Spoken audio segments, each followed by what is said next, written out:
Hello, it's not Thursday. I assume you've all either read my comment or seen Colin's video at this point, but I lent my laptop to my dad on Wednesday, and I didn't even think that I was going to have to make a video on Thursday. Well, I knew, I just didn't think of it when I lent him my laptop. So here I am on Saturday, making you guys a video that I couldn't make you on Thursday, to answer all your questions, and to speak of my punishment a little bit.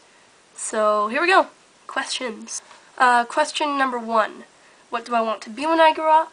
I want to be a music teacher. Obviously, I think we've figured out at this point that music's something I really enjoy. And I've had a really great music teacher through like elementary and middle school.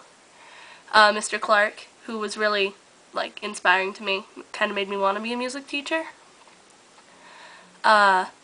And music has just always fascinated me, even when I was little and I was just really terrible at it.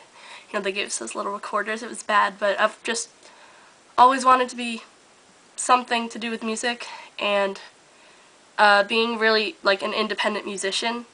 The idea makes me nervous at this point in my life, because to have to rely on other people liking my music as much as I like it, it just seems crazy to me. I mean, it's something I'd be willing to look into, but being a music teacher seems more stable to me, and also, you know, I could be an independent musician on the side of that, but I'd like to teach people and inspire them to get into music the way my teacher inspired me.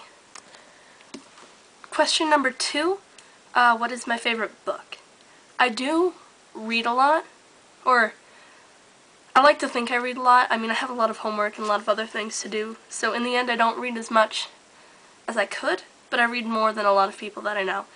And my favorite book changes a lot. I don't have like this all-time favorite book I've loved since the 8th grade, but I have a favorite book right now, I suppose, and it is The Beautiful Miscellaneous by, I never remember authors, I'm sorry, Dominic Smith.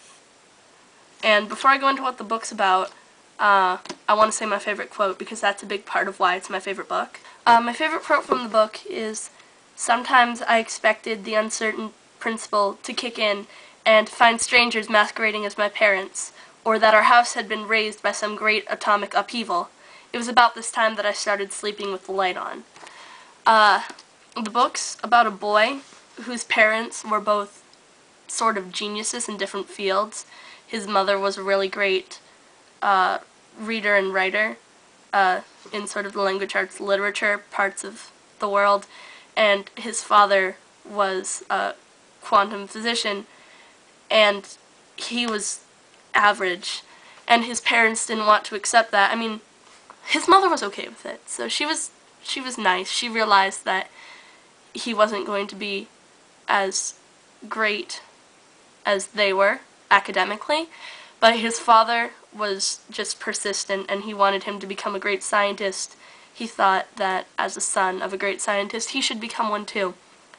And he started at a young age, and he just expected him to be brilliant and great when really his son was average, and he couldn't accept this. It was actually a bit of a sad book, but it's something that I think about a lot, whether or not I'm just going to be an average person, or whether I'm going to do something fantastically out of the ordinary with my life. And this is sort of a story of a boy who's normal, which you don't see a lot.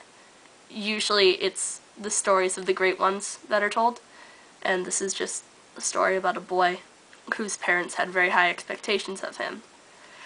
I think that that quote shows that his dad was putting more on his plate than he could handle at a young age. He was telling him about the uncertain parts of science and some things that pass over my head because I'm not a great science student, and it scared him.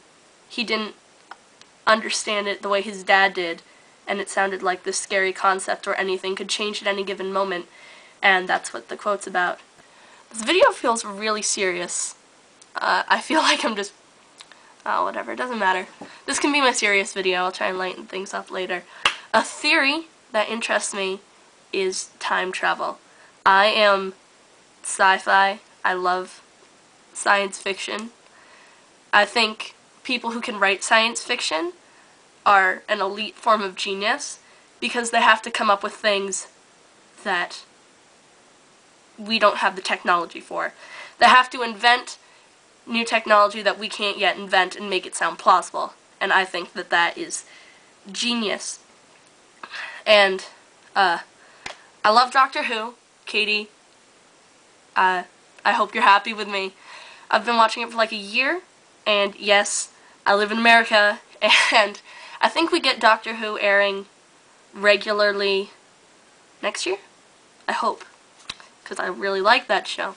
But you know, now we just have reruns from past seasons, but I like it, and I like to think about time travel. I mean, to us right now, time travel isn't possible, but if it was, I like to think about how it would affect us if it was possible, how it could be possible, and what would happen if we go back in time or to the future, what kind of effects we would make, what would happen if we accidentally changed something, and then there's the different time streams sort of thing, like if you altered something in your own life. I'm going to use a Doctor Who reference that maybe only Katie will get, like when Rose was with her father when he was dying. Did her memories of the stories her mother told her change? Did she suddenly remember the stories differently? I don't think that's how it was. I think that it was sort of a different... This is confusing to me, which is why I like to think about it. I like how complex it is. But I think that there was sort of a... That's like a different version of Rose's life, sort of, where she was told that. But I think the Rose we know who traveled with the Doctor still remembered it as her mother telling her stories about how he died alone, and that she was able to change that. And musical interests.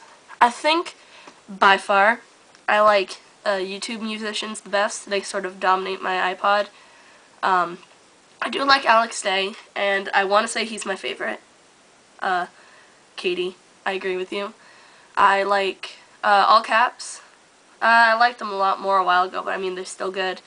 I got Charlie McDonald's new album, and it's funny. I like it. I don't know if I'm taking it seriously or not, considering, you know, like Alex Day, his songs are about romance and whatnot, and, you know, that's the stuff we're used to taking seriously, but Charlie wrote a song about acne, and, you know, you don't know what to think of that. I think it should be taken more seriously than you want to, because it's a silly song, because he still put lots of effort into it, and it's very clever. But I'm going to have difficulty doing that because it is a song about acne, and an album about many funny things. And I like Chameleon Circuit, because as I said, Doctor Who, it's just fantastic. Tom Milson, I don't like his music, like his songs and his albums, but I admire him as a musician so much. So I really hope I just answered all the questions. From what I remember, that's all the questions I had to answer. Now I need to talk about my punishment. Colin said he thinks that you might not need to punish me. I don't want to be punished, but I think that you guys should punish me a little bit, just simply to make sure we know, you know, we're taking this seriously, and, you know, we gotta do our videos every week, and, just a little punishment. I mean, nothing big, but just so we remember. Yes, the room and angle have changed, but that's because I'm here editing my video, and I realized that my ending's too long, and the video's already 10 minutes, so new ending. Bye!